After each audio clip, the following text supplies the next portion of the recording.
I am lucky enough to live in London at the moment. It is a city with a rich and varied history, full of culture and ideas, and people from every corner of the world who've brought over their own culture and ideas, and food and life. Because that's what this place is. That's what any city is. It's a place of life. At least it was. But then something happened. I don't know when you're watching this. I don't know how long before this video goes online, or how long after that its signal will reach your device. But I'm recording this on June 26th, 2020. If you don't know what is happening about this time, then you are, hopefully, fortunate. Or maybe you are in the distant future and all this turned out to be a speck of dust on the lens of history. But for us, it's kind of a big deal. Because, suddenly, a global pandemic appeared. A highly infectious disease, one that can spread like the flu but far more deadly. This virus caused the shutdown of pretty much every country on Earth in an effort to hamper its spread. It infected millions and killed hundreds of thousands of people. Almost 10% of the world death toll is from the UK, a country that only consists of less than 1% of the global population. Some countries have handled it better, and, unfortunately, some have handled it worse. We have been in lockdown for months at this point to try and fight this thing. We closed all the restaurants, the pubs, the museums and the schools, all the gathering places where the virus might spread.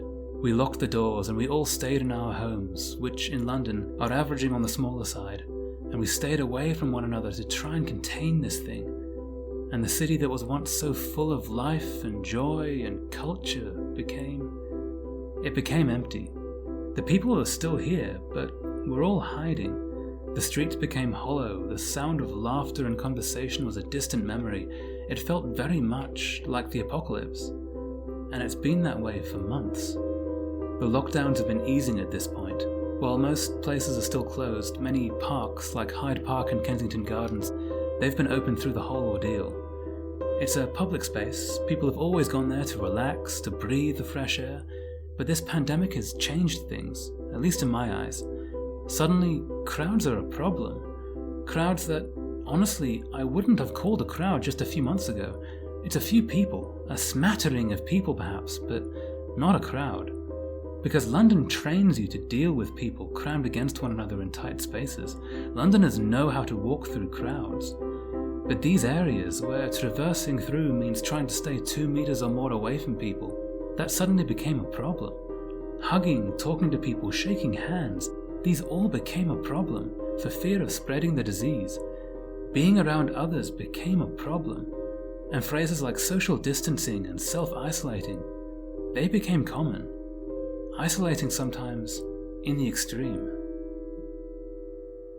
I find most of these videos I make for myself, to record my thoughts and give myself an understanding of my headspace later on down the line. So for that reason, I'll aim for honesty here. And if you aren't me, as everyone that isn't actually me happens to be, I hope it still helps in some way. Because this experience has been weird. Without people to see or places to go, it's been strange as time begins to warp around itself and a city of life becomes hollow and empty. It's weird that if you told me this pandemic had only been going for 2 weeks, I would have to seriously think about it in order to say otherwise. If you told me it had been going for 2 years, I would have just as much trouble. The days have blended together during all of this, and it's been lonely and eye-opening and a step forward and back and sideways and all kinds of strangeness that we never thought we'd experience in our life. I remember seeing a plane fly over for the first time in weeks after all the airlines had closed. It felt like the world was returning to normal. That was also months ago. But for all the strangeness, it is a unique turning point in history. We have learned so much about what we need, the importance of community both online and in person, how it is to live without these things, how much we miss them when they're gone. I hope we don't forget that when this is over, if this ever is over. I hope we don't forget how important we are to one another.